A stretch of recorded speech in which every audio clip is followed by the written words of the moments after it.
Tobias chapter 9. The angel Raphael goes to Gabelus and receiveth the money and bringeth him to the marriage. Then Tobias called the angel to him, whom he took to be a man, and said to him, Brother Azarias, I pray thee, hearken to my words. If I should give myself to be thy servant, I should not make a worthy return for thy care. However, I beseech thee to take with thee beasts and servants, and go to Gabelus, to Rages in the city of Medes, and to restore to him his note of hand, and receive of him the money, and desire of him to come to my wedding. For thou knowest that thy father is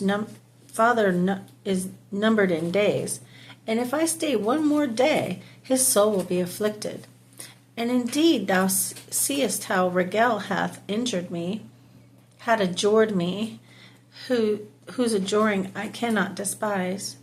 Then Raphael took Regel's servants and 2 camels, and went to the Rages in the city of Medes, and finding Gabelus, gave him his note of hand, and received of him all of the money. And he told him concerning Tobias, the son of Tobias, all that had been done, and made him to come to the wedding. And when he would come to Regel's house, he found Tobias sitting at the table, and he leapt up, and they kissed each other. And Gabelus wept, and blessed God. And he said, The God of Israel bless thee, because thou art the son of a very good and just man, that feareth God, and doest alms deeds. And may a blessing come upon thy wife, and upon your parents. And may you see your children, and your children's children, unto the 3rd and 4th generation. May your seed be blessed by the God of Israel, who reigneth forever and ever.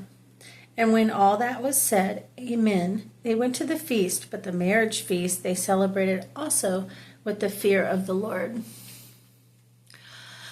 Tobias chapter 10. But as Tobias made longer the stay upon the marriage, Tobias his father was solicitous, saying, Why thinkest thou, doth my son tarry, and why is he detained there? Is Gabelus dead, thinking thou, and no man will pay him the money? And he began to be exceeding sad, both he and his wife with him, and they began to weep together, because their son did not return to them on the day appointed. But his mother wept, and was quite disconsolate, and said, Woe, woe is me, my son!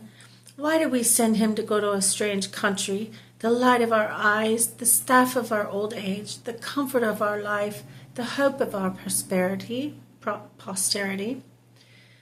We, having all these things together in thee alone, ought not to have let us go away from us. And Tobias said to her, Hold thy peace, and be not troubled. Our son is safe. That man whom we sent him with is very trusty. But she could by no means be comforted, but daily running out, looking round about, and went into all the ways by which there seemed any hope he might return, that it might be possible she see him coming far off. But Regel said to his son-in-law, Stay here, and I will send a messenger to Tobias thy father, and that thou art in good health. And Tobias said to him, I know that my father and mother now count the days, and their spirit is grievously afflicted within them. And when Regel had pressed Tobias with many words, and he by no means would hearken to them, he delivered Sarah unto him, and half of all of his substance in men servants and women servants, in cattle, in camel, and in kine, and in much money, and sent him away safe and joyful from him, saying, The holy angel of the Lord be with you in your journey, and bring you safe, that you may find all things well about your parents, and may see the eyes of your children before I die, and that I may see the eyes of your children before I die. And the parents, taking their daughter, kissed her and let her go, admonishing her to honor her father and mother-in-law, to love her husband, and to take care of the family, to govern the house, and to behave herself irreprehensibly.